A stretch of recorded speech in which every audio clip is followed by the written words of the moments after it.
시대를 통틀어 가장 위대한 지휘자 가운데 한 사람으로 인정받는 이 토스카니니는 1867년 이탈리아의 파르마에서 아주 가난한 양국공의 아들로 태어난 사람이었습니다.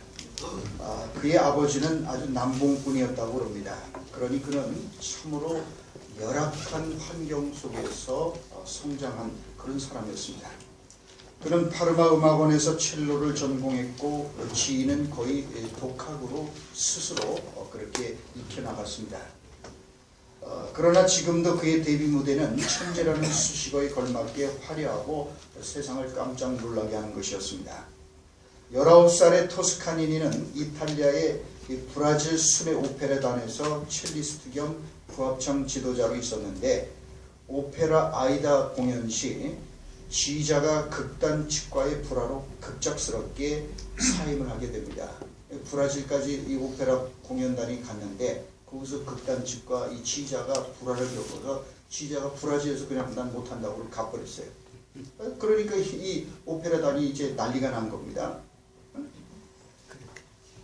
자, 그래서 평소 그래도 지혜에 많은 열정과 관심을 가지고 있었다는 소문을 들은 극단은 자포자기하는 심정으로 이 토스카니니에게 한번 네가 지휘를 해볼 수 있겠냐라고 그렇게 맡겼습니다.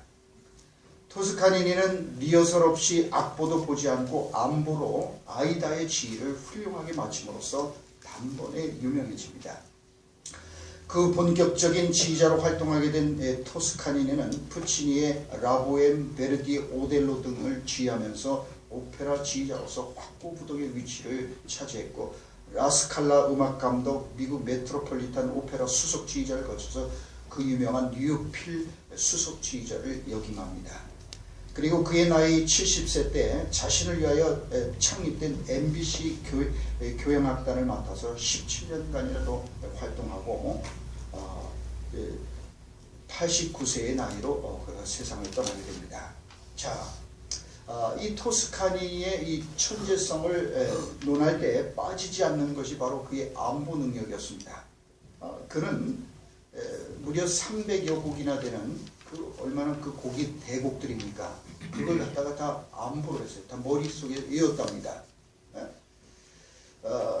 그래서 아주 이 토스카니네는 이처럼 얼마나 성실하게 최선을 다해서 자기가 연주하게 되고 또는 지휘하게 되는 모든 정말 그 곡들을 그냥 보고하는 게 아니라 머리로 완전히 외울 때까지 외워서 그렇게 썼다는 겁니다.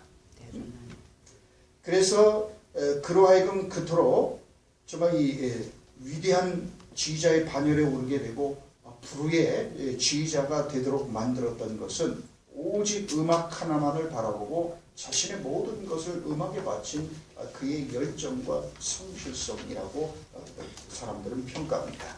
그리고 그가 그토록 유명한 지휘자가 됐음에도 세계적인 명지휘자가 됐음에도 불구하고 스타의식에 젖지 않고 항상 겸손한 자세로 일관해온 그의 태도가 그런 그 거장이 되도록 그렇게 했다라고 말하는 것이요. 그렇습니다. 그의 태도가 그를 그토록 불후의 지휘자의 반열에 오르게 했다는 겁니다. 어떤 젊은이가 대학에서 경영학을 전공했습니다. 그리고 친구와 함께 같은 백화점에 취직을 했습니다. 경영학을 전공했기 때문에 아마도 경영 쪽으로 보직이 주어질 것이라고 생각했는데 그들에게 주어진 직책은 엘리베이터 안내원이었습니다.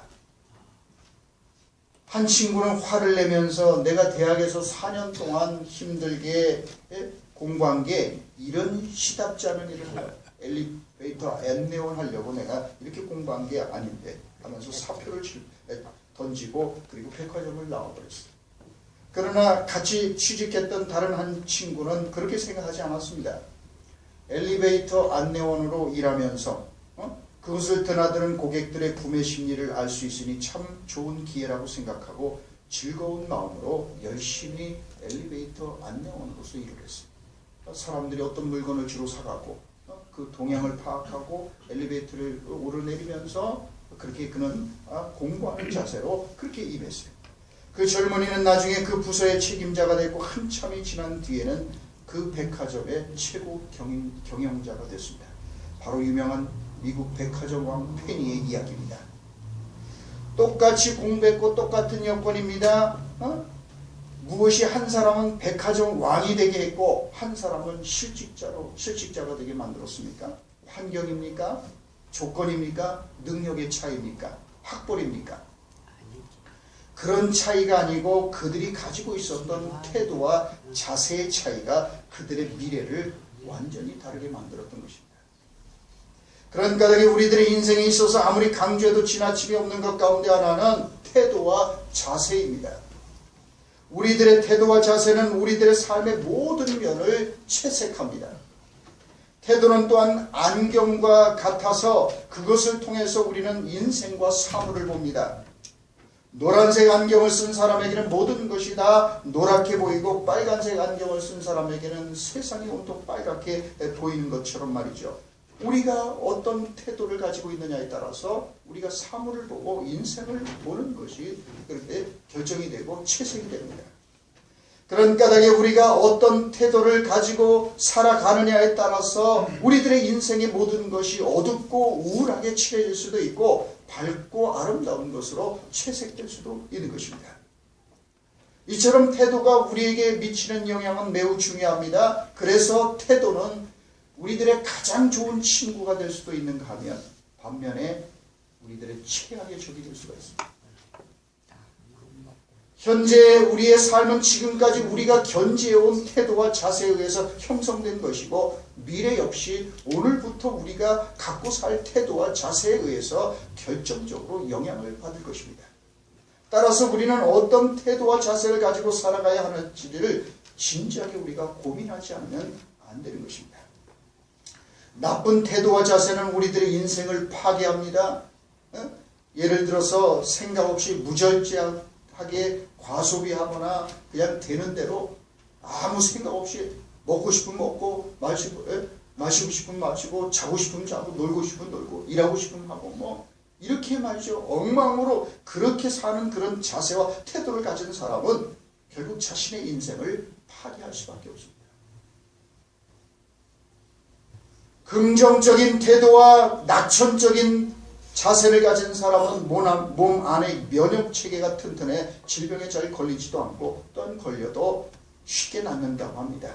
반대로 부정적이고 매사에 비관적인 태도와 자세를 가지고 사는 사람은 자신의 수명마저도 단축하게 된다고 그러지 않습니까?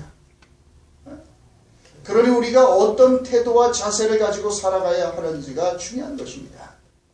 그래서 유대인 심리학자 칼 메닝거는 이렇게 말했습니다. 태도가 사실보다 중요하다.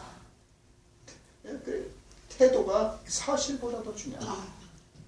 우리의 사실보다 더 우리를 좌우하는 것은 우리의 태도입니다. 태도에 따라서 어떤 사람들은 여러 어려움 가운데서 기회를 찾고 어떤 이들은 여러 기회 속에서 어려움만을 발견합니다. 어떤 사람은 긍정적인 태도로 장애물을 넘어가는가 하면 또 위기를 기회로 바꿔 가는가 하면 어떤 사람들은 부정적인 태도 때문에 오히려 수많은 기회 속에서 부정적인 것만 보고 거기에 걸려나오죠.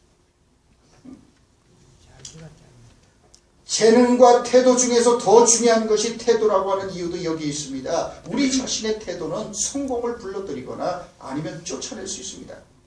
태도는 한 인생을 세워주기도 하고 또한 무너뜨릴 수도 있습니다. 우리가 키워나가는 태도는 우리로 하여금 인생을 일련의 기회로 보게 하기도 하고 실패할 가능성의 연속으로 보게 만들기도 하는 것이기 때문에 그렇습니다.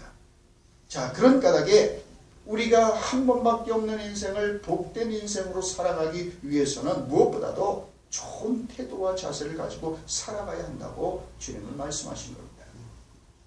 주님은 오늘 본문 말씀을 통해서 우리들의 인생에 있어서 태도와 자세가 얼마나 중요한 것인지를 말씀합니다. 오늘 본문의 배경은 아브라함이 나이가 많아 늙었을 때에 사랑하는 아들 이삭의 며느리를 선택하는 장면입니다. 우리는 이 말씀을 통하여 리브가라는 여인이 야곱을 낳는 위대한 믿음의 조상이 될 수 있었던 이유 가운데 하나가 그녀가 가지고 있었던 좋은 태도와 자세 때문이라는 사실을 배울 수 있습니다. 태도는 우리가 받은 교육, 우리의 과거나 배경 또는 생김새나 돈보다도 더 중요한 것입니다. 이것이 리브가가 우리에게 일깨워주는 중요한 메시지입니다. 뜨거운 사막을 여행하느라 지칠 대로 지친 아브라함의 종은 저녁 때가 되어 여인들이 물을 길러 나올 이 우물 곁에 도착하게 됩니다. 자, 그래서 보십시오. 17절 말씀을 보십시오. 종이 마주 달려가서 이르되 청하건대 내 물동에 물을 내게 조금만 마시게 하라. 중동이 얼마나 뜨겁습니까? 얼마나 목이 말랐겠어요. 그래서 이제 이 우물이 있는 곳에 도착하게 되었을 때 아브라함의 늙은 종은 달려가서 이제 물을 달라고 그러죠. 자, 18절 말씀을 보십시오.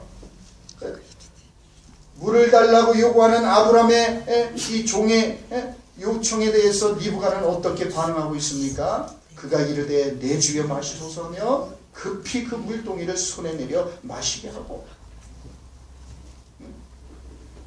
자, 여러분 그때가 어느 때였습니까? 11절 말씀을 보면은 그 낙타를 성곽 우물 곁에 꿀렸으니 저녁 때라 여인들이 물을 기르러 나올 때였더라. 그렇게 말씀합니다. 저녁 때라 여인들의 마음이 여간 급한 게 아니었습니다. 속히 물을 길어 가지고 가야 가족들 저녁을 준비할 수가 있었기 때문입니다.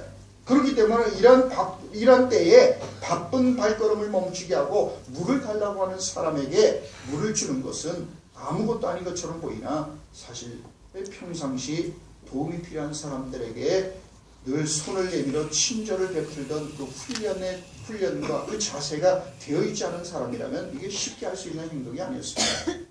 가서 빨리 가족들 밥을 지어야 되고 하는데 지금 저녁 때가 되면. 근데 이게 그걸 멈추는 게 쉬운 일이 아니었단 말이죠. 자, 여기서 우리는 리브가가 다른 여인들과 다른 자세와 태도를 가지고 있었던 여인이라는 것을 우리가 알 수가 있습니다. 계속해서 19절 말씀을 보십시오. 마시게 하기를 다하고 이르되 당신의 낙타를 위하여서도 물을 길어 그것들도 배불리 마시게 하리이다 하고. 자, 여기서 우리는 리브가가 가지고 있었던 좋은 태도와 이 자세를 들여다볼 수 있습니다. 자, 그녀는 아브라함의 종에게 물을 마시게 한 뒤에 어떻게 했습니까? 그 목마른 나그네에게 물 한 바가지 주는 것에 그치지 않고 그 종이 끌고 온 10마리의 낙타들에게도 물을 길어 마시게 하겠다고 자원하고 났습니다. 물을 요청한 사람뿐 아니라 그가 끌고 온 10마리의 낙타들에게까지 물을 주겠다고 요청도 하지 않았는데 자발적으로 나서서 그렇게 물을 주겠다는 처녀를 만나려면 도대체 얼마나 많은 처녀들에게 말을 걸어야만 할까요? 그런 처녀를 만나려면 얼마나 오랫동안 기다려야 될까요? 아브라함의 종은 이렇게 생각했을 겁니다.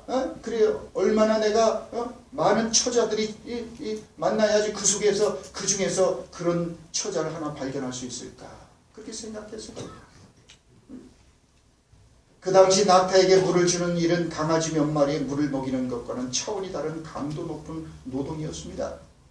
아브라함의 종이 10필의 낙타를 끌고 갔으니까 한 마리당 한 80리터 정도 마신다고 쳐도 엄청난 양이 됩니다. 800리터 정도의 물을 길어야 돼. 이게 낙타가 물을 많이 마시거든요. 자, 그러나 여러분 오늘 우리 19절은 어떻게 말씀합니까? 마시게 하기를 다하고 이르되 당신의 낙타를 위하여서도 물을 길어 그것들도 배불리 마시게 하리. 리브가는 아브라함의 종이 요구하지도 않았고 바라지도 않았는데 스스로 자발적으로 내가 당신이 끌고 온 낙타 10마리에게도 물을 길어 마시게 하겠습니다. 걱정하지 마십시오. 라고 그랬어요. 여러분, 리브가는 상대방의 기대치를 훨씬 뛰어넘는 친절을 베풀었습니다. 그녀가 취한 태도와 자세는 오늘날 우리 사회의 팽배해 있는 태도와는 정반대입니다. 리브가는 내가 요청받은 일뿐만 아니라 그 이상을 하겠다고 생각했던 반면에 오늘날 우리들 대부분은 가급적 요구되는 것은 최소한만 하고 내가 얻을 수 있는 것은 최대한 뽑아내야지 하고 생각합니다. 안타깝게도 이런 마음가짐이 오늘날 수많은 현대인들의 사고와 행동 방식에 그대로 스며들어 있습니다. 자신이 해야 될 일 이상의 것을 하려고 하는 사람들이 많지가 않습니다. 내가 그저 받는 월급만큼만, 아니 그것도 안 하고 그저 자기 것만 찾으려고 하고 그저 자기의 권리만 찾으려고 하죠. 그래서 세상이 시끄럽지 않습니까? 노사 간의 갈등이 심하지 않습니까? 어떻게든 간에 임금 협상을 통해서 조금이라도 더 받으려고 그러고 일은 덜 하려고 그러고 서로가 어쨌든 덜 주려고 그러고 어쨌든 그러지 않습니까? 부부 사이에서도 갈등과 다툼이 있습니다. 만일 우리가 상대방이 요구하는 것 그 이상으로 서로를 배려해주고 섬기려고 노력한다면 많은 갈등과 다툼들은 사라질 것입니다. 상대방을 통해서 내가 덕을 보고 내가 편해지겠다는 생각이 아니라 상대방이 내 덕을 보게 해주겠다는 그런 마음과 태도와 자세로 결혼 생활에 임한다면 사실 뭐 큰 소리 날 일이 뭐가 있겠습니까? 생각해 보십시오. 어떤 사업하시는 분들은 소비자 입장에 서서 할 수만 있다면 어떻게 해서든 그들에게 최대한의 만족을 주고자 하는 그런 자세와 태도로 사업을 한다면 고객이 감동을 받을 것입니다. 고객이 기대하고 생각했던 것 이상의 친절과 서비스를 제공하려고 하는 것을 본다면 아마 평생 고객이 되고자 할걸요. 장사를 하든 자신의 기술로 서비스를 하든 고객이 기대했던 것 이상의 서비스를 제공하려고 애쓰는 모습을 보여준다면 다들 감동을 받을 거예요. 그렇지 않아요?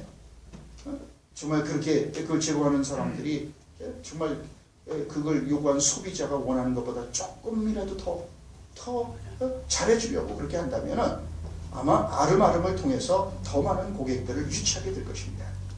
하지만 그저 최소한의 비용과 노력을 통해서 자신의 이익만 추구하다 보면은 소비자들로부터 외면을 받게 됩니다. 한두 번은 되겠죠. 그러나 일단 그렇게 평판이 나버리고 그 업계에서 그렇게 소문이 나버리면은 그러면 사실 그 사람의 길을 막히게 되는 거죠.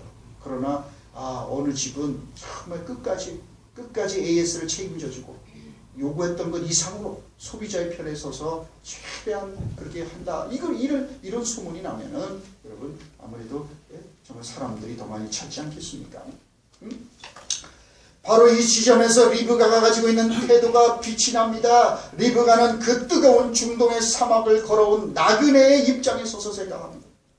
그 나이 많은 늙은 종의 입장에 서서 비록 자신이 지금 저녁때가 돼서 마음이 급할지라도 빨리 가서 밥을 해야 되는 중요한 물을 지금 기다리고 있는 물을 떠가야 되는데 그럼에도 불구하고 이 뜨거운 사막을 나이가 드신 이 노인네가 말이죠. 이렇게 걸어올 얼마나 목이 말랐겠나? 얼마나 힘들었겠나?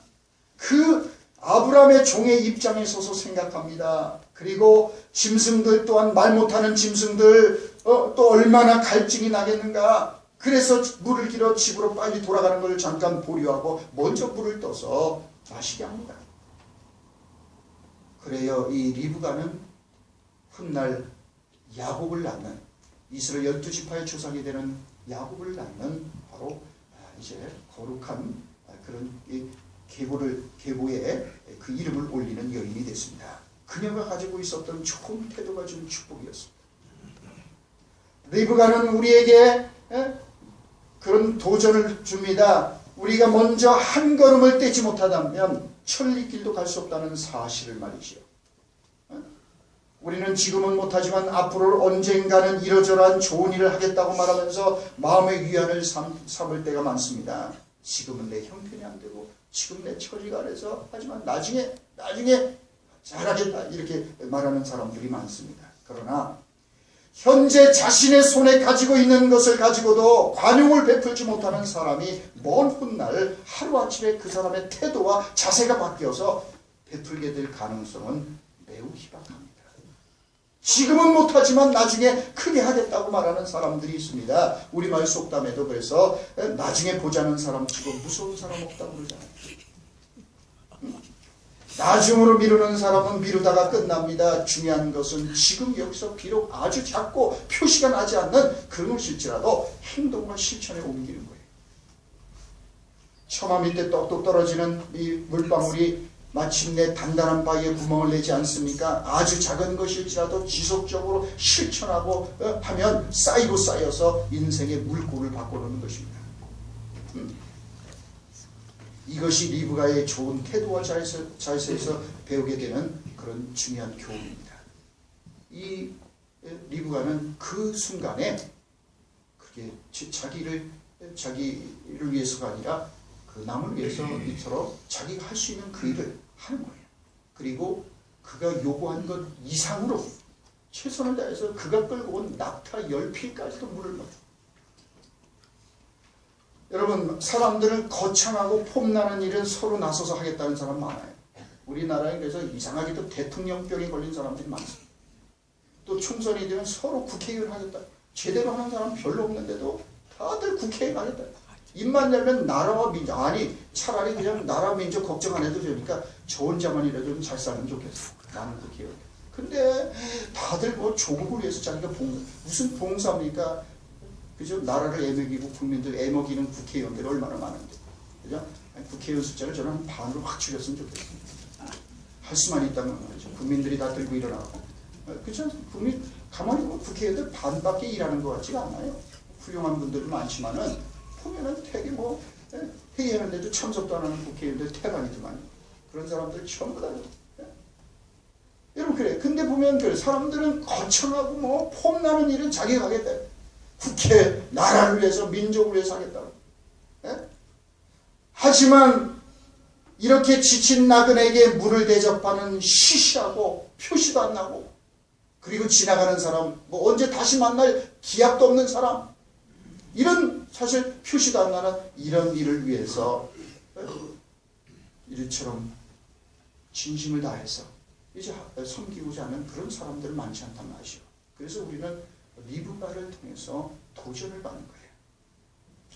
리브가의 좋은 태도와 이 자세를 통해서 우리는 우리가 요구되는 것 이상으로 하는 노력과 수고와 희생과 헌신은 우리가 기대했던 것 이상의 축복을 가져온다는 사실을 우리가 배우게 됩니다.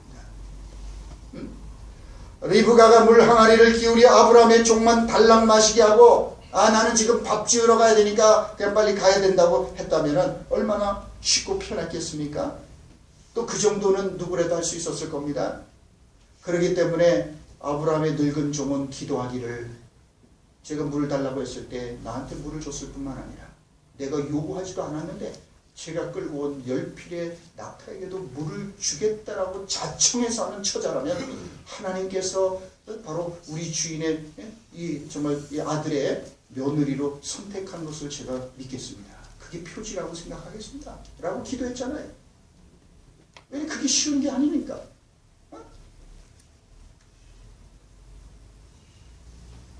여러분 그래요. 낙타에게까지 물을 주는 것이 얼마나 시간을 지체하게 되고 또 힘든 노동이 된다는 것을 리브가가 왜 몰랐겠어요. 하지만 그녀는 그 뜨거운 사막을 하루 종일 걸어온 이 낙타들의 입장까지 배려할 줄 아는 사람이었어요. 그래야 요구하지도 않았음에도 불구하고 낙타들에게까지도 물을 주기로 결심했습니다. 바로 그 헌신과 수고의 태도가 그날 저녁 우물가에 모여 있었던 다른 처녀들과 리브가와의 현격한 철정이었습니다. 그 결과 그녀의 인생은 전혀 상상치도 못했던 방향으로 달라졌습니다. 그러므로 우리는 생각해야 합니다. 상황과 형편과 조건과 처지가 문제가 아닙니다. 진정한 문제는 바로 우리가 가지고 사는 태도와 자세라는 사실을 우리가 잊지 말아야 합니다. 우리가 너무나도 잘 아는 거북이와 토끼 경주 이야기가 있지 않습니까? 애당초 게임이 될 것 같아 보이지 않는 토끼와 거북이의 경우죠.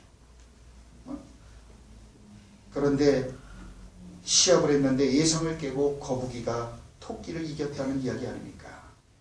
여러분 동화 속 거북이는 고된 삶에서도 앞서 나가기 위한 방법을 찾는 매력 없는 노력가입니다. 숨 쉬지 않고 꾸준한 태도와 자세로 자기는 그냥 토끼처럼 빠르지 않으니까 성실하게 그렇게 꾸준하게 그저 앞으로 나가는 그것만 생각하고 나가는 그런 태도와 자세를 가졌어요.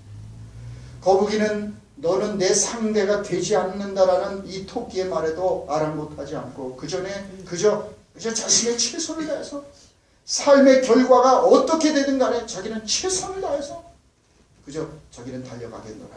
그 태도와 자세로 경주에 임했고 마침내 교만하고 까불던 이 토끼가 잠들어 있는 사이에 결국은 결승선을 먼저 통과해서 이제 승리하게 되는 거예요. 여러분, 그 성실한 태도와 자세가 결국은 거북이로 하여금 토끼를 이기는 승리자가 되게 하는 거예요. 여러분 그렇습니다. 토끼의 빠른 스타트가 잠시 동안은 사람들의 주의를 끌지 몰라도 중요한 것은 결승선을 누가 먼저 통과하느냐예요. 사람들의 임기응변으로, 그 사람들이 가지고 있는 배경과 조건으로, 그 사람이 가지고 있는 학벌로 잠깐 동안은 먼저 앞서 나갈 수 있고 누군가보다 훨씬 더 그런 메리트가 있어서 더 주목을 받을지 몰라도, 그러나 그거는 잠깐 반짝하는 순간을 지나가고 나면 그만입니다. 중요한 것은 좋은 태도와 자세로 평생을 꾸준히 한 몸을 가는 그 좋은 태도와 자세가 결국은 우리들로 하여금 승리자가 되게 한다는 것을 우리가 잊지 말아야 합니다. 우리들의 인생에서 그래서 단기적인 처방보다는 장기적인 결과를 위해서 우리가 바른 태도와 자세로 우리가 행동하겠다는 이것이 너무나도 중요합니다. 여러분, 많은 사람들이 왜 끝이 시원찮아집니까? 장기적인 안목을 가지고 행동을 취하지 않기 때문입니다. 지금 당장 좋고 쉽고 편하고 즐거운 것만을 찾아다니다 보면은 나중에 괴로워지고 불편해집니다.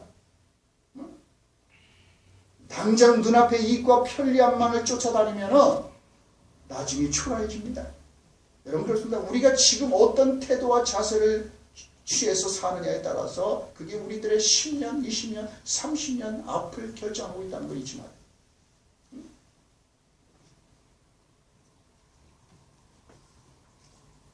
리브가는 이처럼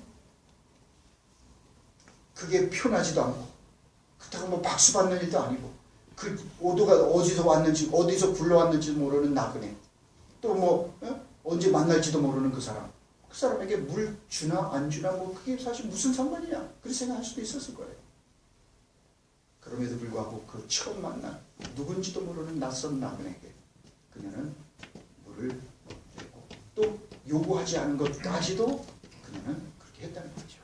그래서 이 리브가는 좋은 태도와 자세를 가지고 평상시 살고 있었던 그런 처자라는 것을 우리가 알 수가 있는 거지요. 사람들은 보통 직장생활에서나 일상생활에서 열심히 해봤자 내게 돌아오는 것이 더 없기 때문에 적당하게 하려고 하는 그런 우리가 경향이 있습니다. 그래요. 뭐 그렇게 열심히 내가 한들 누가 알아주냐 이거예요.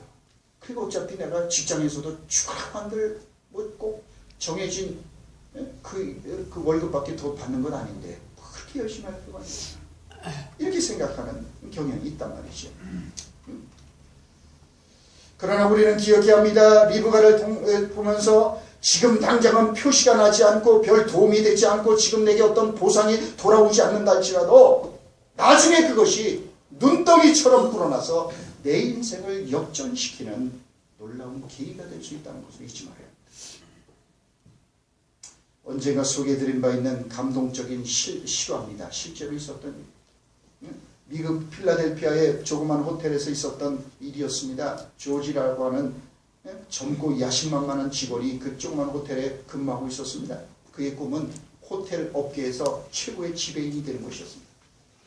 일을 처음 시작했을 때부터 조지는 호텔 업계에서 성공하기 위한 열쇠는 어떤 상황 속에서 고객을 우선하는 것이라는 것을 그런 생각했습니다. 따라서 그는 의식적으로 두 가지 생활 습관을 갖기로 마음먹었어요. 첫째로 호텔업에 대해서 배울 수 있는 모든 지식을 자기가 배울 것이며 두 번째는 어떤 상황에도 모든 고객의 요구를 신속하고 정중하게 충족시키는 것을 아예 습관화하겠다라고 자기가 결심을 했대요. 이런 습관 덕분에 조지는 호텔의 경영주로부터 좋은 평가를 받아 호텔에서는 조지를 경영관리자로 키우려고 하고 있었습니다.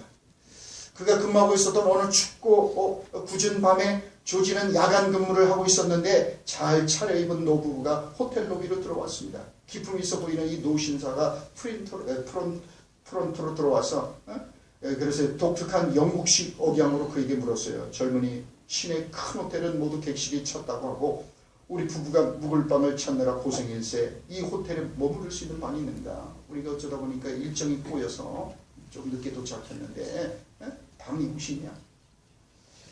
조지는 노신사에게 지금 필라델피아에서는 큰 행사가 3개가 동시에 열리고 있기 때문에 도시 어디에도 지금 빈 방은 없습니다 라고 설명을 했어요. 노 부부의 실망한 표정을 살펴보면서 조지는 어떤 상황에도 고객을 우선한다는 자신의 습관을 생각했습니다. 이 노부부가 실망한 채 다시 이제 호텔 현관으로 이제 향하자 그가 달려가서 말했습니다. 실례합니다. 이처럼 좋으신 분들이 새벽 1시에 빗속으로 나간 날이 말도 되지 않습니다. 빈 객실은 없지만 괜찮으시다면 오늘 밤 제 방에서 주무시지 않겠습니까? 라고 그렇게 말했어요. 그 직원들이 이용하는 그 어쨌든 방이 있으니까 직원들 잠깐 쉬고 눈 붙여야 되니까 그러니까 그 방을 쓰시지 않겠냐 그랬어요. 노부부가 거절합니다. 그러자 이 조지가 설득을 합니다. 어차피 저는 아침까지 근무해야 되기 때문에 방이 필요 없다라고 그렇게 설명을 합니다. 제 방에 아무도 없는 것보다 2분이 주무시는 게 훨씬 좋습니다. 그러니까 제 방에서 편히 쉬었다 가십시오. 오늘같이 날씨도 좋지 않은데요. 지금 어디 가도 방 구하기가 호텔에서는 방 구하기 어렵습니다. 그렇게 설득을 합니다. 그래서 결국 이 노신사 부부는 그 직원 방에서 그날 밤을 봅니다. 그리고 그 다음날 아침 노신사는 계산을 하면서 조지에게 큰 팁을 주었습니다.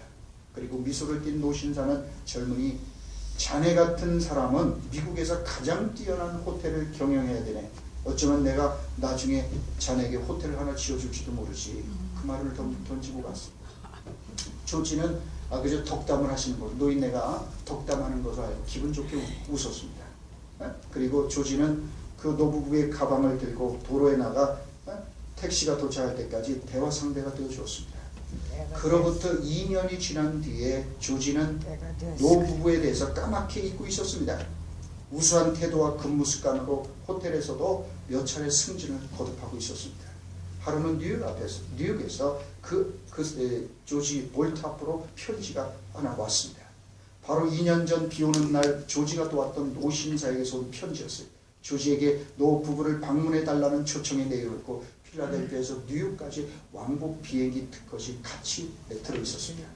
뉴욕에 도착한 조지에게 노신사는 끝없이 질문을 퍼부었습니다. 노신사는 조지의 과거에 대해서 알고 싶어 했습니다. 호텔업에 종사한 지는 얼마나 되었는가, 만약 대형 호텔을 맡은 지배인이 된다면 어떤 식으로 경영할 생각을 가지고 있는가, 그의 목표와 비전은 무엇인가 등등의 많은 질문을 이 노신사는 이 조지에게 퍼부었습니다. 조지는 이 모든 질문을 예의 바르게 대답하고 노신사의 관심에 고마움을 표했어요. 그 후 노신사는 조지를 뉴욕 5번가와 34번가 사이에 새롭게 건축된 웅장한 건축물로 데리고 갔어요. 붉은 벽돌로 세워지고 작은 망루와 탑이 있는 궁궐 같은 건물이었습니다. 눈을 반짝이며 노신사는 조지 쪽으로 돌아서서 말했습니다. 자네가 관리하라고 내가 지은 호텔이네. 그래서 이 조지는 농담하는 줄 알고 어마어마한 빌딩으로 가는데 말이죠. 노신사에게 그렇게 아주 기분 좋은 덕담입니다. 그렇게 대답했어요. 그러나 노신사가 그에게 말했어요. 젊은이, 나는 지금 농담을 하고 있는 게 아닐세. 이 호텔 이름은 월도프 아스토리아네. 월도프 아스토리아라네. 우리 가문의 이름을 따서 지었네. 그리고 바로 자네가 이 호텔의 첫 지배인이네. 축하하네. 라고 말했습니다. 이 노신사의 이름은 윌리엄 월도프 아스토리아, 미국 최대의 자산가 집안의 후손이었습니다. 젊은 호텔 직원은 조지 볼트라는 이름의 사람이었습니다. 세계 최고의 호텔의 첫 지배인이 되었어요. 오늘날까지도 월도프 아스토리아 호텔은 세계 최고의 숙박장소의 하나로 유명합니다. 지난번 이명박 대통령께서 미국을 방문하셨을 때 바로 이 월도프 아스토리아 호텔에서 머무셨구만요.